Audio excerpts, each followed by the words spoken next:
Hey everyone, welcome back to Tech Savvy. Today, I'm going to show you how to appear offline on Facebook Messenger, even when you are actually online. This is a great way to browse or chat without being disturbed. Let's get started. First, open your Facebook Messenger app on your phone.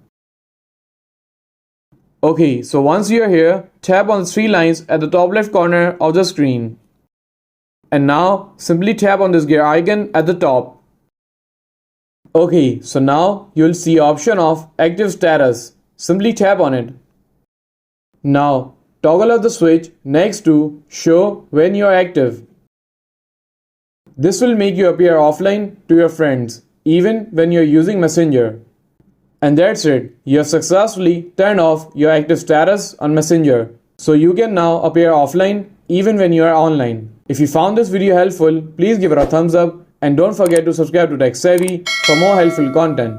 And I will see you in the next video. Thanks for watching.